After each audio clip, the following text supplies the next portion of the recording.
It's 7 p.m. I'm Priya Rai in London, getting you ready for England v Ghana. These are the scenes live outside Boston Stadium. Fans are gathering and some are getting their way inside. Thousands will be watching England versus Ghana live in Boston. From the BBC Sports Centre in Salford, I'm Tanya Arnold, keeping an eye out for Thomas Tuchel's starting 11. We'll bring it to you as soon as we get it. I'm Sammy Mockwell here in Boston, and the fans are arriving for the big game. I'm Alex Howell here in Kansas City, where England's training camp is, as they've been preparing for their game against Ghana, knowing that a win secures them a place in the knockout stages of the tournament. Well, the crowds are about to arrive here at Newcastle Times Square. Around 600 are expected. The screen is ready and the bar is open. And is watching England good for your health? Our reporter finds out. With just under 2 hours now until kick-off, it all starts right here.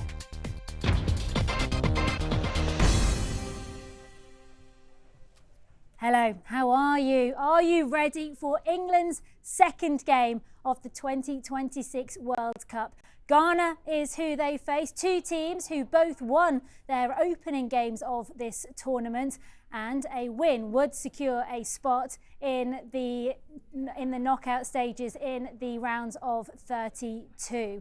So there is a lot on the line, formidable teams who will be facing each other. So far, what we have seen, we've got some live feeds coming to us from news agencies and from FIFA itself as well. This is the scene outside the stadium in Boston, and fans have started gathering. This is the same stadium that saw the Tartan Army. Scotland arrived here in their numbers, a loud crowd, so questions being asked, will England match them? That was Scotland's game against Haiti in their opener.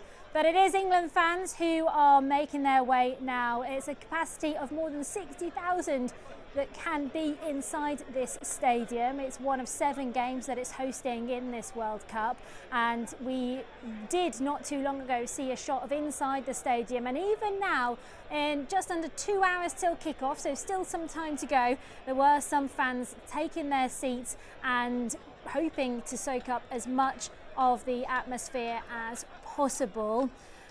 So we'll keep an eye on those shots and anything that is happening around the stadium.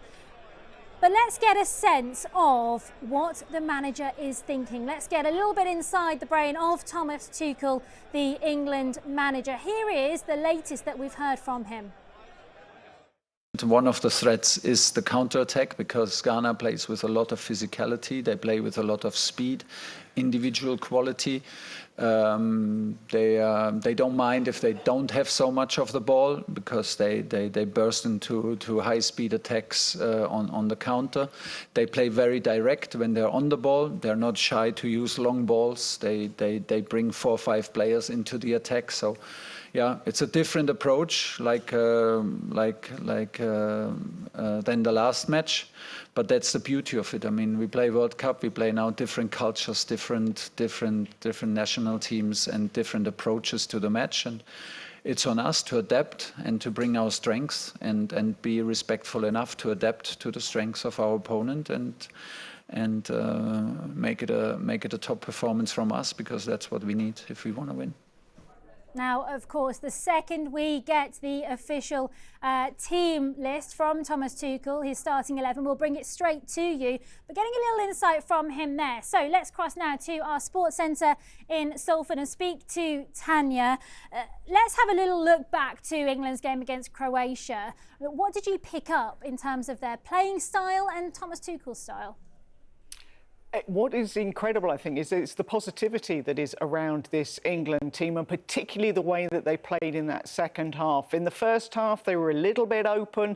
Actually, the first 20 minutes, though they got that penalty, you might say that Croatia bossed it. But whatever he said to them in that dressing room about their own identity, playing like a Premier League team, and with that aggression and that speed and that pace that we're so used to in the Premier League, that worked. In the second half, an absolutely fantastic performance. The changes that he made, 72 minutes, bringing on Rashford, Morgan Rogers, Bukayo Saka, was so attacking and so positive, and something that England fans are not necessarily used to. So a real positivity, a real sense of hope, and a real feeling that they need to build on that, because they've had a habit of winning their opening games in tournaments and not winning their second game. They'd like to get qualification for the 32 done and dusted tonight, and then maybe they can rest some players ahead of the knockout stages.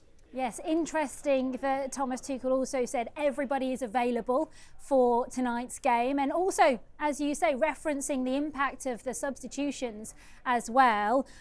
What are your expectations for today's starting 11? Does he stick? Does he make any defensive changes, perhaps? Yeah, it's been an interesting one. I heard Alan Shearer, I've heard him a couple of times saying, stick with the same 11, go with that, build on what you did with Croatia. If there was a criticism of that performance, it was probably that the defence was a little bit open, and I think if there are going to be changes, it might well be in that defence. I was lucky enough to be watching that opening game at an event over in Manchester with Mike Phelan, the former assistant to Sir Alex Ferguson, and he felt that the England defence was too open in that first half. We did see late in the game Mark Gahey coming on for John Stones, so maybe that's something that he'll be looking at. But if there was a criticism of England from that opening game, it was defensively, and it was that they were a little bit too open. And this Ghana team has got speed, certainly, so they won't want to be open. Well, right on cue, we're just seeing some live pictures on screen of the Ghana team arriving, I believe, at the Boston Stadium, getting ready for their prep inside the stadium. And of course, I'm sure we'll see them take to the field as well for a bit of a warm-up soon. For those watching perhaps Ghana for the first time, and of course a huge fan base here as well, and people who've also followed, well, I would say followed them at AFCON, but not in the last tournament last year. But what are a few things to know about this side? Well, the big star they've got is, of course, Antoine Semenyo, who played so well for two teams in the Premier League last year. He started the season absolutely fabulously for Bournemouth, switched across to Manchester City in January and became, I think, just the second player, certainly since Andy Cole, scored 10 goals for two Premier League teams in one season. He had an absolute fantastic season, very much the star for him. But what we saw in that opening game and what we've seen in qualification is they don't necessarily manage to play to his strengths, and that's something that Carlos Queiroz, their manager, has really got to do if he's going to get the best out of Antoine Semenyo. Such a key player, such a talented player for them.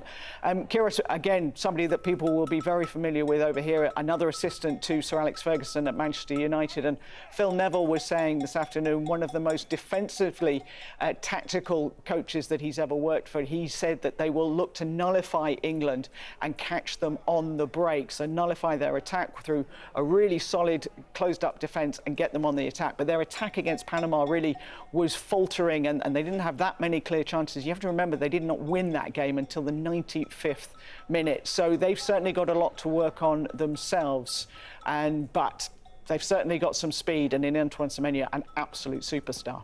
Also Jordan Ayew, though, somebody who scored so many, I think 7 out of 23 of their goals in qualifying. So they do have people and horsepower to call on. Yeah, absolutely. And Caleb Urenki, who scored their equaliser, it was a great goal. It was a really well-worked goal as well, but you had to wait until the 95th minute for them. They've got some great players that will be known well here. Obviously, Jordan Ayew, who's played across so many different teams as well. And, you know, there is a lot of talent in that team. It's just whether they can unlock it. And sometimes you find that teams, when they're so focused on their defence and nullifying the opposition, it's the attack that suffered. In actual fact, it's possibly what we've seen with England at times in the past. Brandon Thomas Asante has been scoring goals for fun for Coventry as they got promoted this year. So they've got it in that attack. It's just whether they can unlock it and keep tight at the back. Yes, you can see the crowds gathering, and some of what still looks like the team gathering around the Ghana bus there.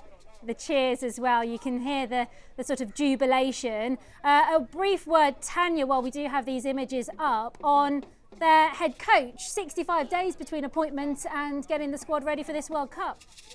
Yeah, he's got a huge amount of experience and a huge amount of World Cup experience with other teams. But, you know, this, he said, is his biggest challenge. 65 days to come in to try to work the team into what he wants them to do. But one of the things he's talked about is their identity of playing like an African team, not trying to be a European team, not trying to ape a Premier League team, but be an African team and have their identity as an African side.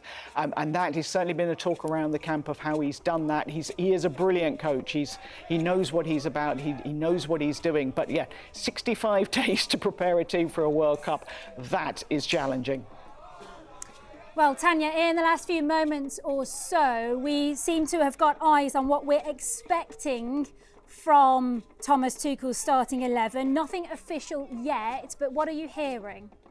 Yeah, we are hearing that the changes, if there are to be changes, will be in the defence. A couple of changes. We understand, and we have to wait until it's official, of course, but that Mark Gahey will come in for John Stones in the centre of defence, and that Jed Spence comes in for Nico Riley on as left back, which, you know, Nico Riley, I don't think did too much wrong. With Mark Gahey, you get more speed, certainly, but Thomas Tuchel's a huge fan of John Stones and his experience and his solidity, and he's been a pick for him when he has been fit. But Mark Gahey certainly gives them a bit more speed in that defence, and he, again, has had a fantastic season switching over to Man City. So, well, whether that's a like for like, I would think that just gives them a bit more speed and agility in that defence. Jed Spence, Nico Riley, both, again, being very good, have got speed on their side. Jed Spence, arguably a bit more experience. Nico Riley had a fantastic, though, breakthrough season for Manchester City, so it may just be a case of trying that one out, feeling who he thinks does best in that position. But I think the key one probably is, if it does happen, would be Mark Gahey coming in for John Stones. OK, well, Tanya, thank you very much for now. And as a reminder, as soon as that lineup is official, we will cross straight back to Tanya. But we know lots of you are getting ready and excited to watch it with lots of your friends and family. Annabelle Rackham's our reporter in central London. Good evening, Priya. Yeah, we are at the O2, we're at Toca Social here in London, and fans are starting to arrive slowly. I mean, you guys are on a bit of a work night out, is that right? You're not wrong. Yeah, you're not wrong. Yeah. So it's a work night out for us. We're here to enjoy Toca Social and also see the great England game. Hopefully England get a result against Ghana. So we can only hope for the best, can't we? Yeah. And one of the big questions, we're about half an hour away from finding out what that lineup is. Yeah. Let's go to you next. Who do you expect? Go on, give us one name. Saka. Saka. Any reason why? For me, I would purposely play Mark Gahey at the back because our defensive in the last game, we weren't very stable at one point, and to let the opposition in the way we did, it could have put us at risk. But going forward, completely excellent. So as long as we can sort of make the back a bit more tighter, we've got a good chance going quite far in this competition. But again, the temperatures and stuff might go against England because we're not used to it. But who knows? We've got to always look forward and be positive. And if England win tonight, they will top the group going into the round of 32. How important do you think that is? Oh, it's massively important, but as long as we get an easier group in the last 32, hopefully it builds us right through at the final. Touch wood. And how impressed were you by Thomas Tuchel's first game in charge? Obviously there were the warm-up games and some of the qualifiers, but I think fans were really impressed by how attacking the team actually were on Wednesday. I think for me personally, controversially, I think Thomas Tuchel is the best manager in a very long time. He's a proper good coach. He's a really good manager. He selected the best squad he could possibly have selected for the players that he had at his disposal. I think against Croatia, I think 4-2 was a great result. I think they played really well. And the second half, the way they came out attacking, I think it bodes nothing but positive, attitudes for the rest of the competition. And obviously it's very, very hot in London today, but in Boston it's going to be a bit cooler and it's going to be raining, so maybe more similar to what we're used to in English football. Do you think that will help the players? I think it will, and I think we've just got to ensure that we can get a goal in the first 15-20 minutes. I think that'll settle the team down, and then we can go on from there. And yeah, I think the conditions will be much better tonight or this afternoon over there. And yeah, let's hope it'll be a good game and England can get the 3 points they need to get to the next part and qualify. And there's an expectation that Ghana are going to play a little bit differently to the way that Croatia did. Maybe perhaps more of a low block, which we are used to seeing with some of the top teams in the Premier League. So who are the kind of like big Premier League players that you think should play tonight, who might have that experience to help them? I think as long as Harry Kane's on the pitch, we'll be fine. That's all we need is Harry Kane. Ex-Spurs, Bayern Munich now. As long as he's there, we're on the way to the final. And I feel like I'm going to leave you to enjoy your work night out, but I can't without getting a score prediction from each of you. And maybe let's go for a goal scorer as well. 3-0, Starboy Saka. 2-0. Yeah. Anyone going to score a goal, do you think? Saka. I'll go 3-0 England, and I think Kane will definitely score at least 2, and 1 will probably be a penalty. Yeah, again, 2-0 Harry Kane and Bellingham. There we go. A lot of clean sheets expected in tonight's game, so we can only hope for that, can't we? Yeah, there'll be a lot of England fans also hoping for the same. But a lot of you watching there and there with Annabelle in London and across the country. These guys here, though, have made the trip stateside, getting ready for the game in Boston. Some very stylised images from a little earlier. We've also seen plenty of Ghana fans arriving as well. But let's talk all things prep, shall we? It's been a few days since their first game against Croatia. A 4-2 win, of course, so lots to be happy about. But Alex, you've been in Kansas City, where the team have been camped up and training. Anything in particular that have worked on between the matches? So the main thing I've picked up since that game against Croatia, the win, is that the vibes in the camp are very, very high. I was at training yesterday before the team flew to Boston, and everyone was in high spirits. They were playing games as they were getting warmed up, dancing around the ball, trying to beat their partner to it, playing music, which is a real thing that we've picked up. Thomas Tuchel has spoken about that first performance and how good that second half was in particular. We heard from Declan Rice last night, and he was saying they watched back that first half, and yes, although the defence wasn't exactly how they would have liked, or that first performance wasn't first half performance after they conceded 2 goals, it wasn't as bad as they first thought. So it was a solid building block going into this game against Ghana. And what are your expectations in terms of, okay, yes, there's the starting 11, but playing style as well, if anything would differ on that front for tonight's game?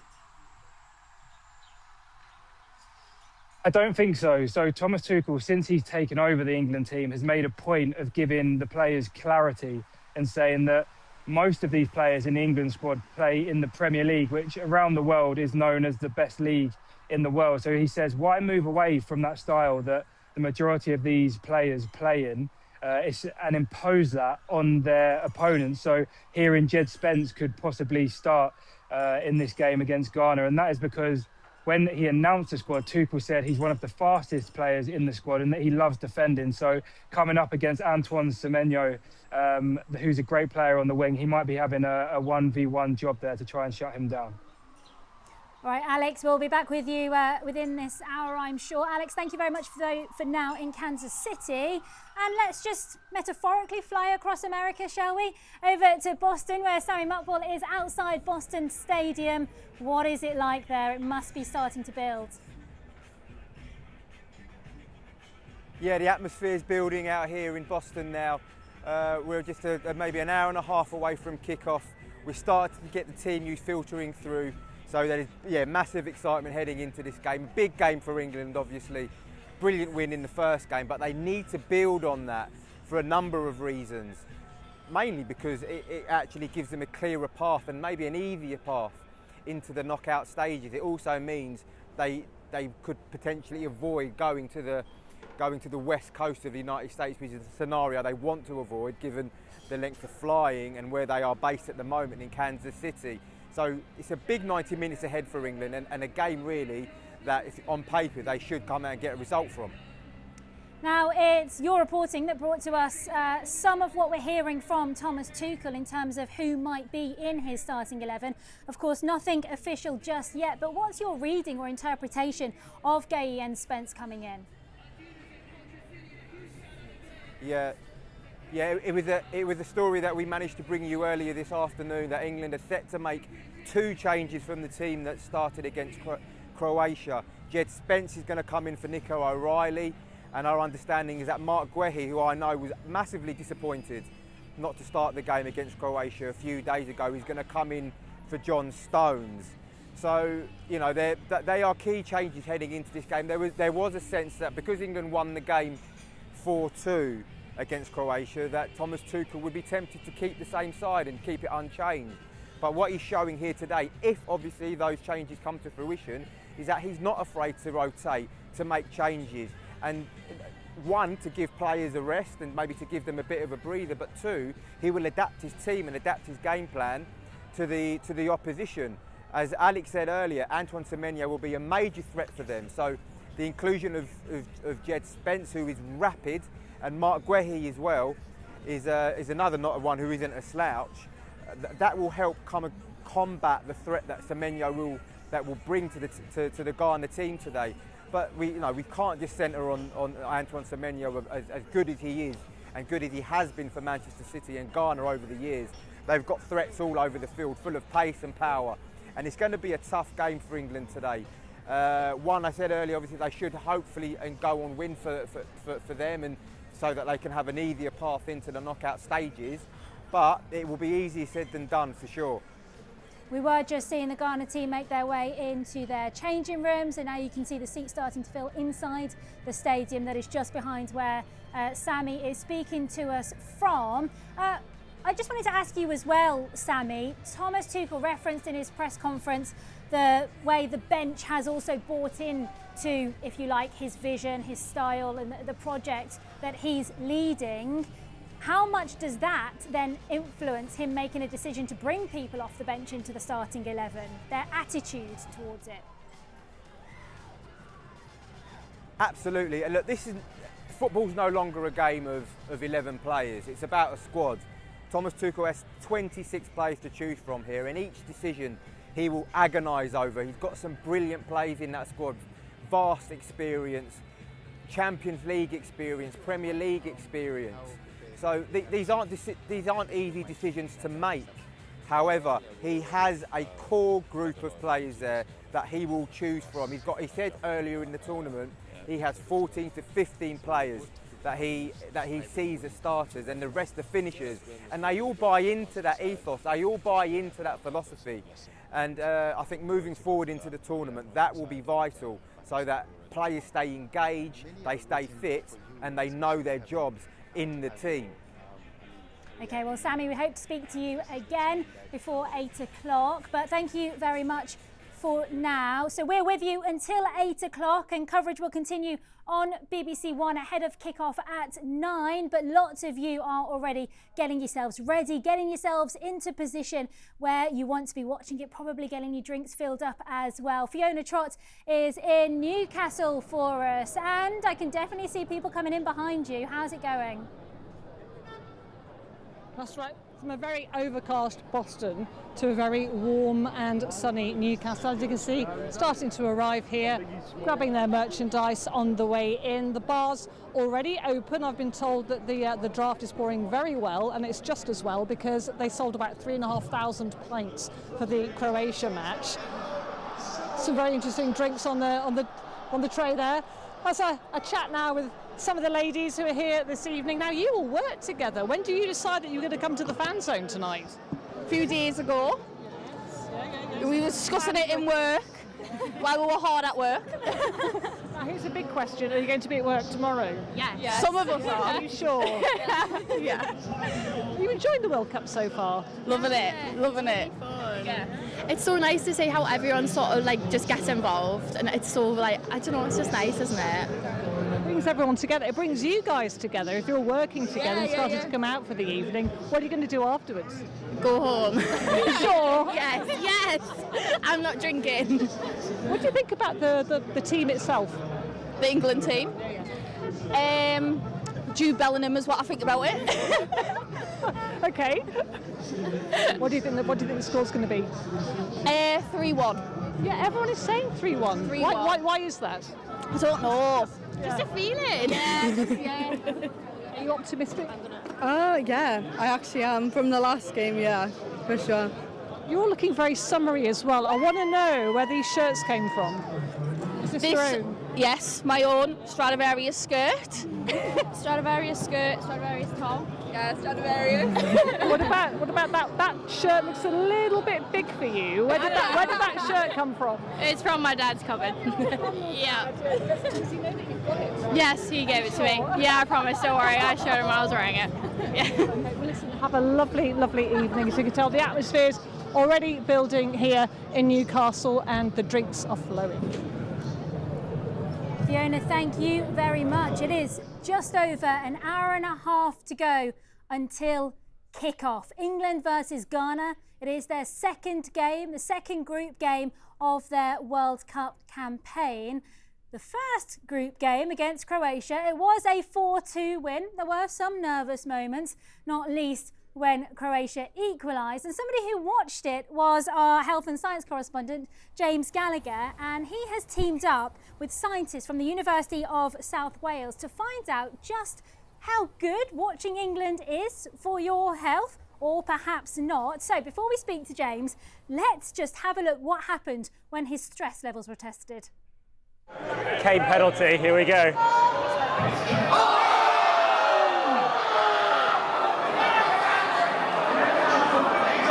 I thought that was guaranteed. I think he came off his line though, didn't he? They're arguing. Check, penalty check. Goalkeeper came off his line, so, I mean, he saved the first one, but Kane's going to go again. This is good data, good data. Yeah!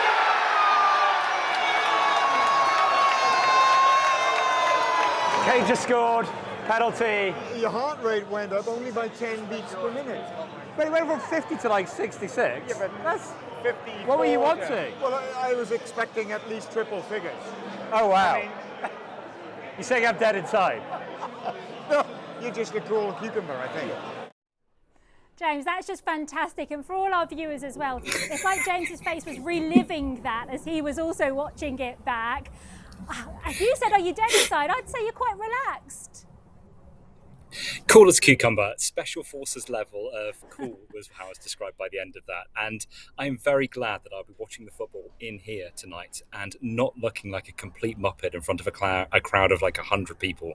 Because you saw the helmet thing that I had on. That was ultrasound sensors going in just here, measuring blood flow in the brain. I had all these gizmos up and down my left arm, measuring blood pressure and heart rate. Had an ECG on. I was breathing into that device, measuring the oxygen, carbon dioxide I was breathing out. So we really managed to monitor how the human body reacts to watching a football match. And everyone in the pub was really nice to me as well, which made it a lot easier because how that could have been a disaster. Well, yes, and just to say as well, James, we're just seeing some of the Ghana players making their way out onto the pitch for a bit of a warm-up, I assume. But James, so those are some of the things that you were having tested. Do you know any of the results or what they might say about what watching England, or indeed football for that matter, does to our health?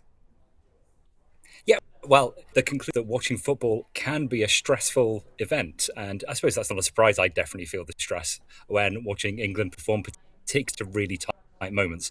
And the times that you saw that my body really react were the 6 goals. And across there, you saw my heart rate going up, my blood pressure going up.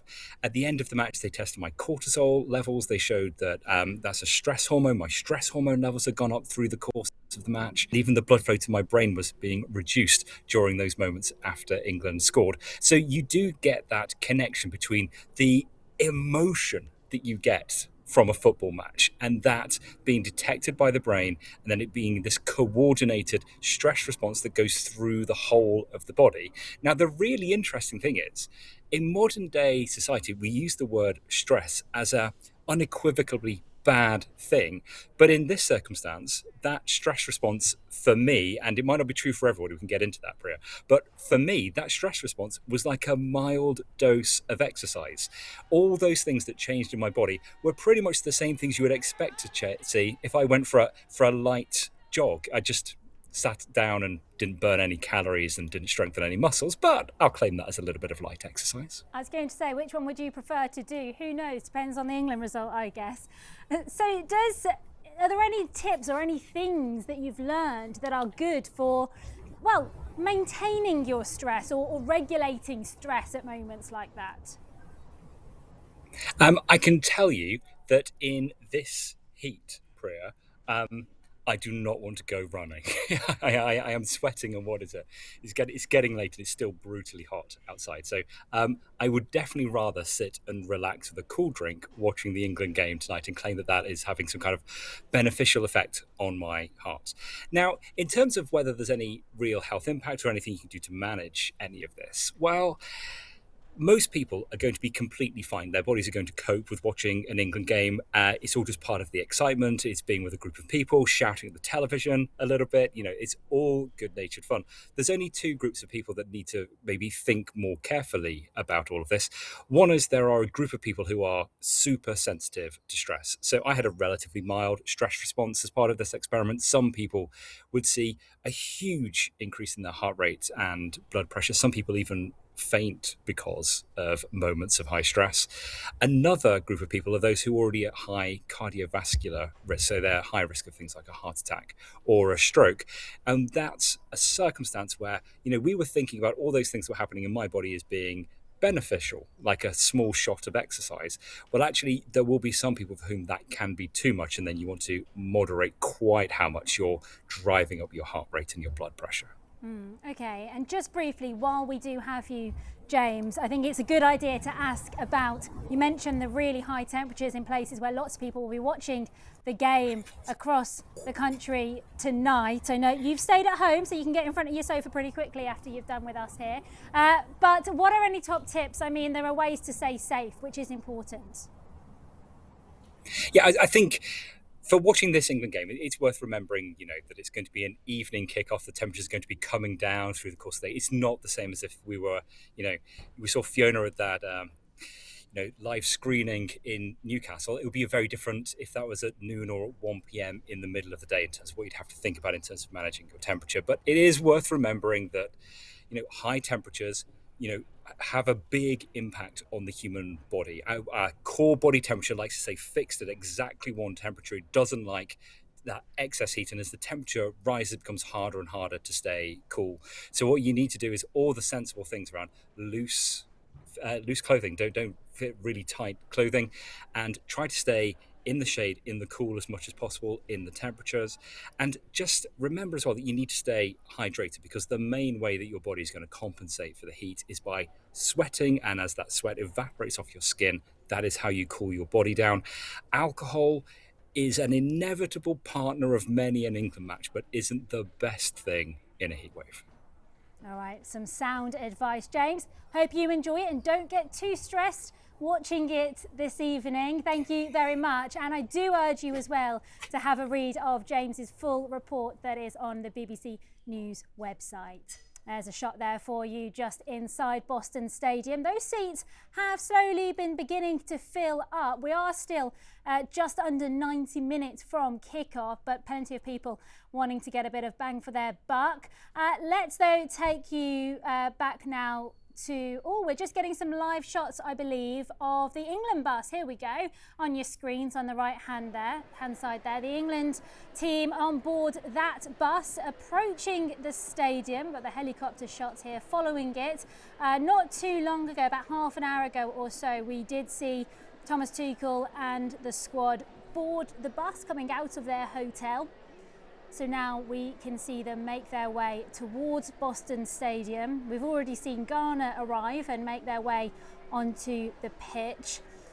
So let's look at those images. The team are arriving. Of course, we were thinking a little bit about who might be in the starting 11, but we can also now talk a little bit more about what we know of Ghana's starting 11. So let's cross back to our sports centre in Salford to speak to Tanya. What have you got for us?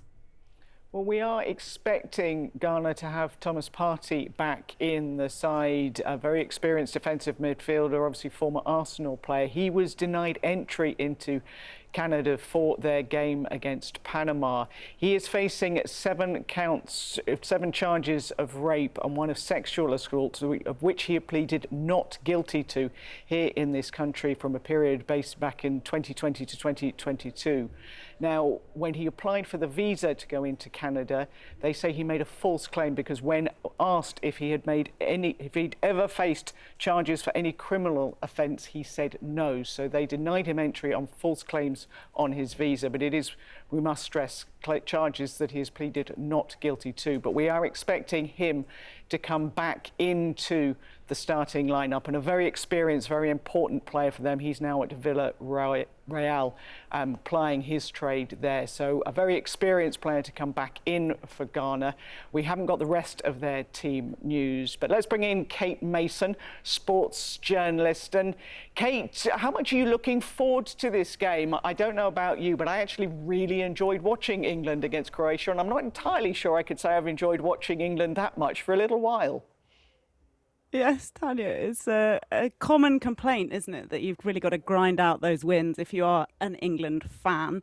And there was a lot to enjoy about that first game of the World Cup for those England fans, some of whom have suffered for many years. But actually, in recent years and recent tournaments, we've got used a little bit, haven't we, to enjoying getting quite far advanced in the tournament. And what I'm fascinated to see tonight, because most of the calculators put England now at above a 99% chance of progressing out of the group stage, which I'm sure will make everyone feel a little bit more relaxed than your correspondent who was just speaking a few moments ago. As a result, that means that Thomas Tuchel could have a chance to play around with his squad a little bit, but what we understand is that he's just going to make 2 changes tonight, just to the left-hand side of his defence. So I'm intrigued to see what kind of start the team make, because there's been all of this talk about the big halftime team talk that Tuchel gave to his squad to shake them up and to tell them, right, this is, if we're going to lose, we've got to lose our way, and to impose himself onto the team. But in actual fact, I know it was 2-2 at half time, but I actually quite enjoyed the performance of England in the first half. In the second, though, they did tighten up and win the second half 2-0 and go on and win 4-2. So I'm intrigued to see what the thinking is around those 2 changes that he's made to the starting 11. We're seeing the team coming off the bus and heading into the stadium there, Kate, and Harry Kane very much at the forefront there, and people are talking about him looking like a different player in this tournament, with a real confidence and an air about him, and he's fully fit, which is so important, isn't it, for England? Yeah. Interesting. Harry Kane, of course, has been England's best player for a number of tournaments and a number of years now, and you can hear from the way that Tuchel speaks about him that he recognises the huge value that Harry Kane has to England. And of course, the performance he's made for Bayern Munich in the Bundesliga proves that he can deliver goals when he's playing for club or for country. I mean, he did. You might call it something that's of a benefit that he missed that first penalty. So in the Croatia game, I'm sure none of the viewers missed it, but just in case, the first goal-scoring action that happened was the penalty that was given to England. Harry Kane, a man who has taken many penalties over the course of his career with great confidence, stepped up, stuttered, caused the Croatia goalkeeper to come off his line, but in fact save the penalty.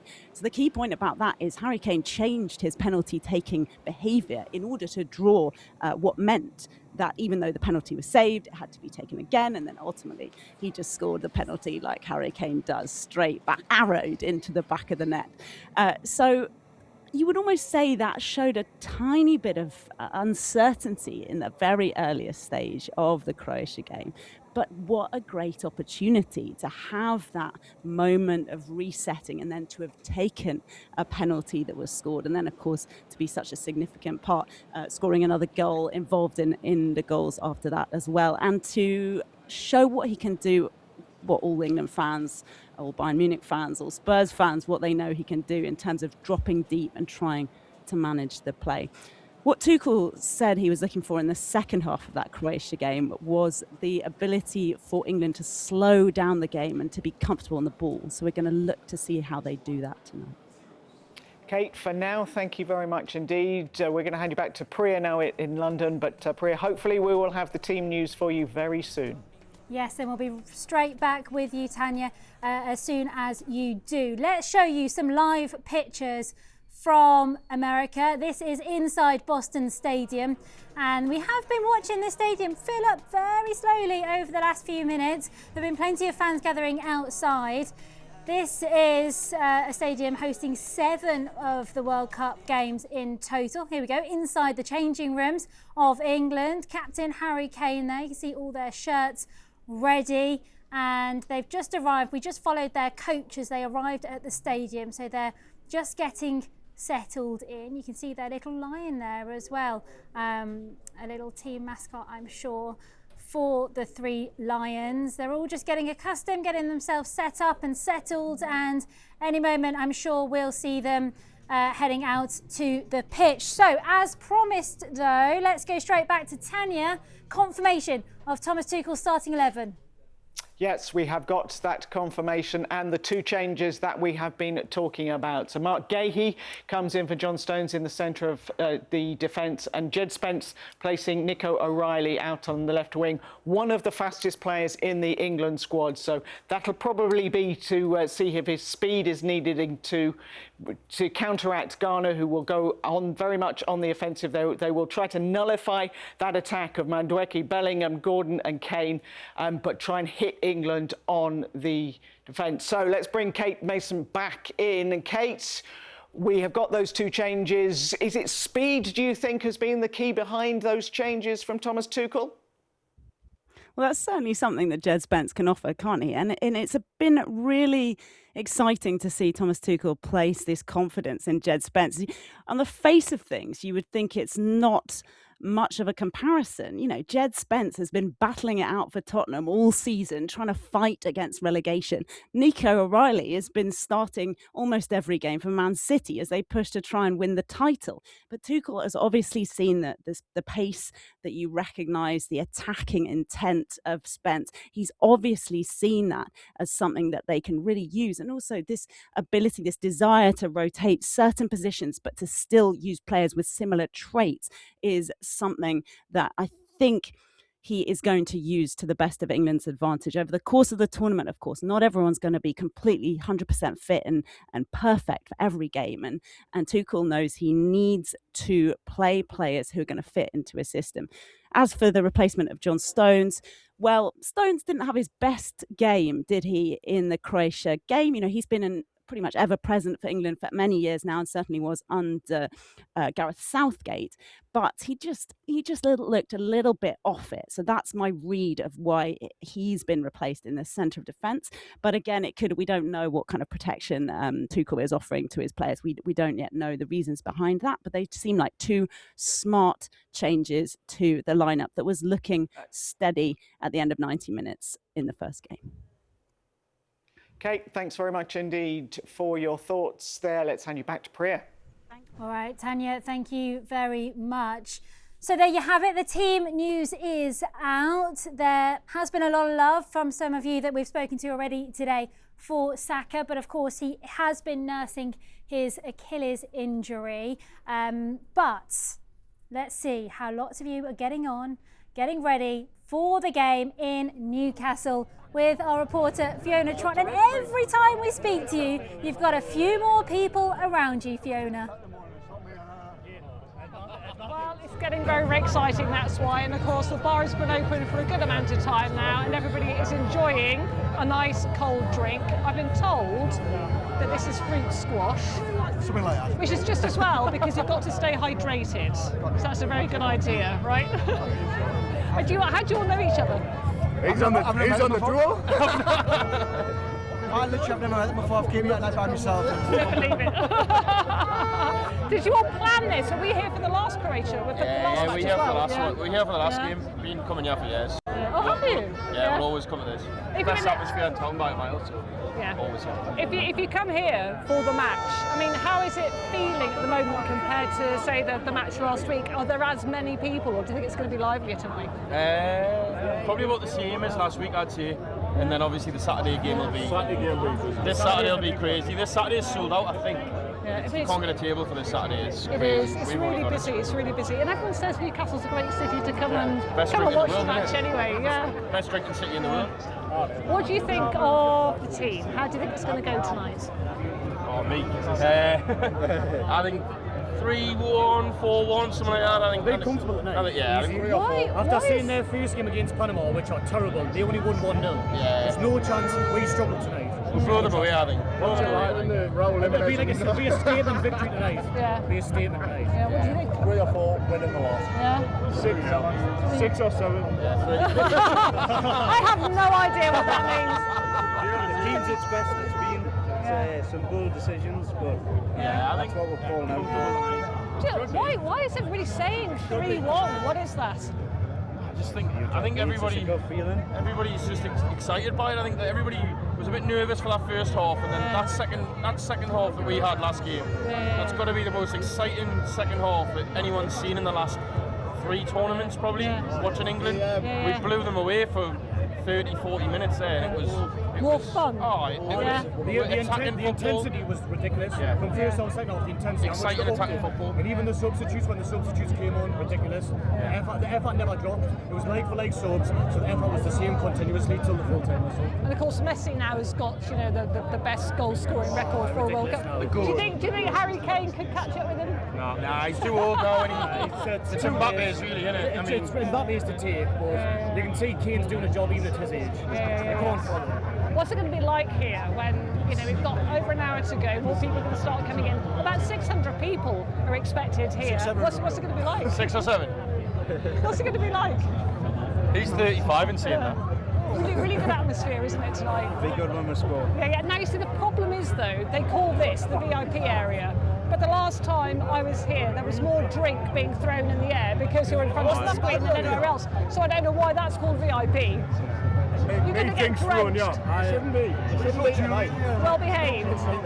No drinks thrown. Keep the drinks from throwing. Idiots that throw the drinks. Pointless. Not for a routine. Tell us about your shirts. What year is this? Is this a new one? DH gear. 1996. Probably DH gear. That's a learning. I just say mine's from Japan, not China. England, Netherlands. 96. How about you? 78 or 82, I believe. 78 or 82? I believe. I'm not 100% sure. I've got Peter Biersley on the back, so whatever year I got. Where'd you get it from? Just online. Grandma's curtains. How about Euro 96. Gascoigne. Oh, listen. Well, enjoy it. So from Newcastle Times Square, back to you. Hey.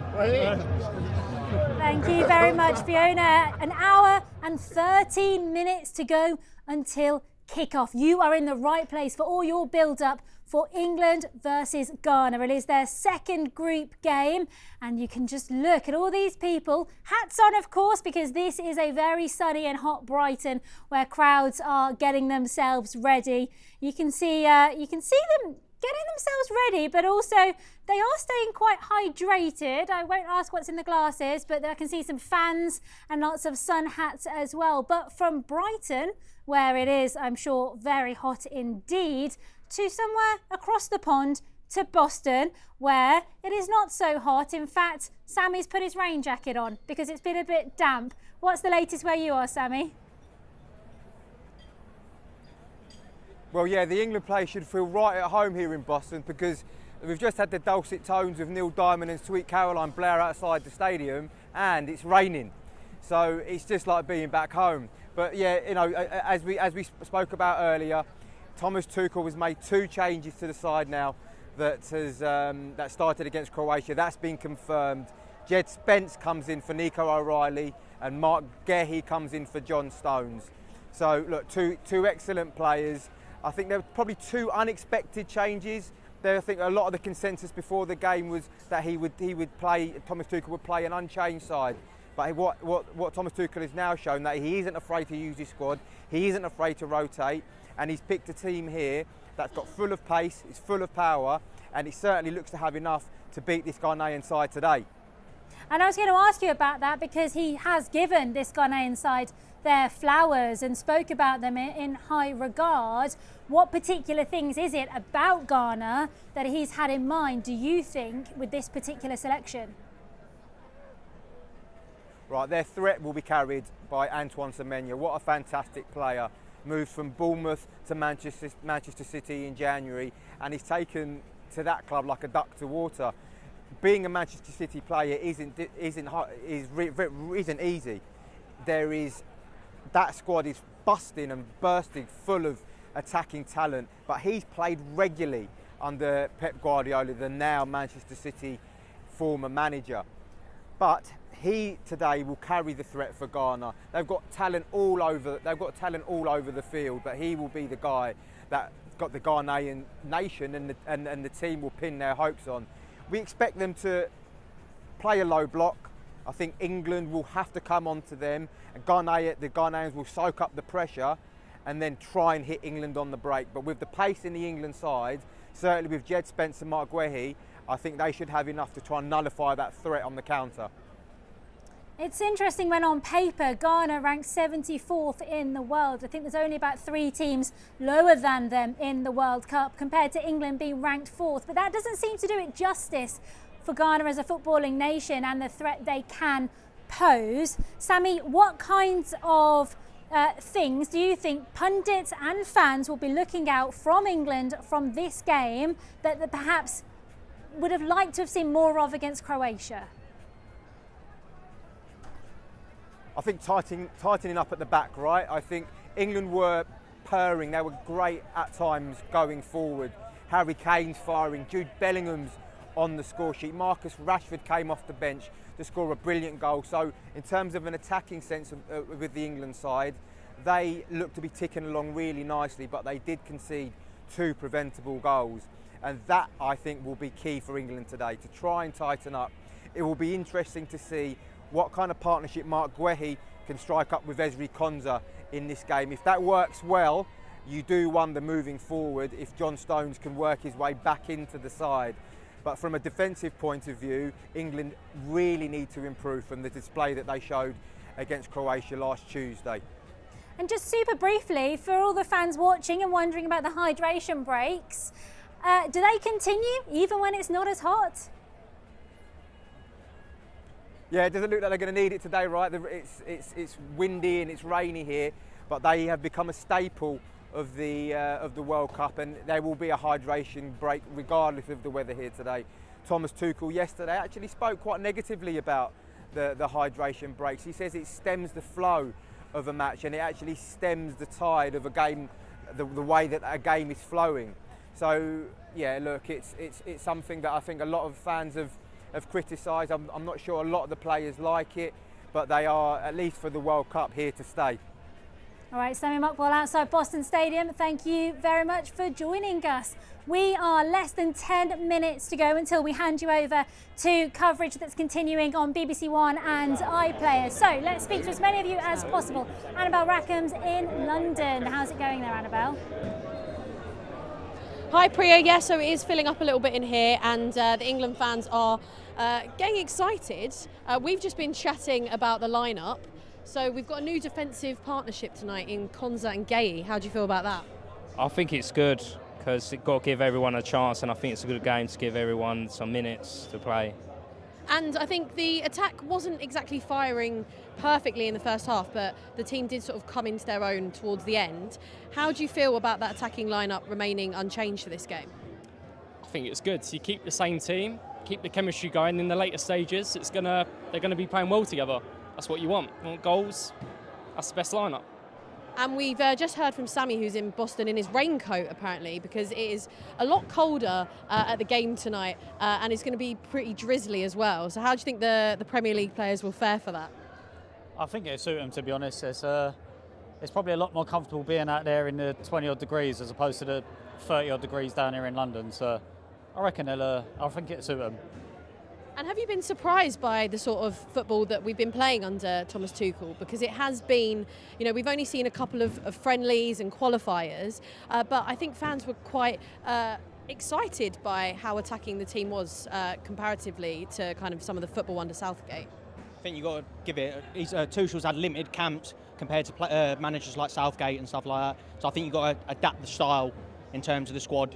And I think that's why he's picked certain players that he has in this tournament compared to others. But I think we just got to see how it goes.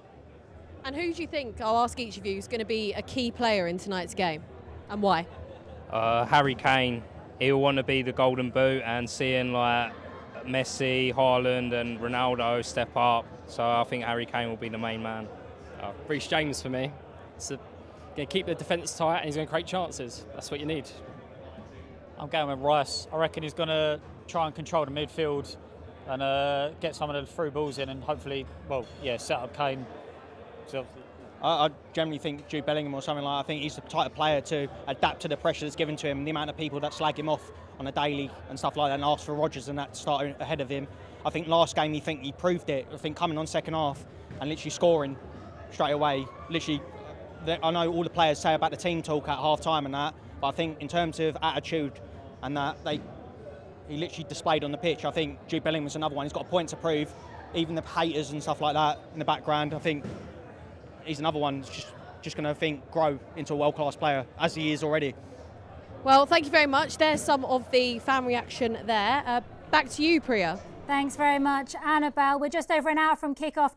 Full coverage will also be on 5 Live or BBC Sounds when that gets going at 9 o'clock. Let's spend a couple of minutes, though, talking about England's opposition and Ghana. Who are the people that will be opposing England tonight? Tell us about them. Yeah, well, Ghana, you know, they're, as you said, slumped at number 74 in the world, but a huge, rich history and some great attacking players within the team. Hopefully we can cross live to Boston and talk to Fentu Tahiri, the sports editor for Joy News. Fentu, can you hear us? Absolutely. And what it's is a very the mood rainy... in the Ghana camp? We're seeing some fantastic scenes of dancing and joy and singing. Absolutely. That is something that has become very familiar with this Ghana team. Pretty much every World Cup, they always create a lot of colour, a lot of singing, a lot of dancing, post-training sessions, or whether it's a match into the field, it's always a lot of jubilation and a lot of fun. And excitement has been building for a couple of days because people have been looking forward to this game. And the men that have been put on the pitch tonight to oppose the English team, there are a lot of familiar names, especially in attacking the sense, because Jordan Ayew, who spent several years at Crystal Palace, Swansea City, he's the captain of the team now, just got relegated with Leicester City. He's the man to lead our attack.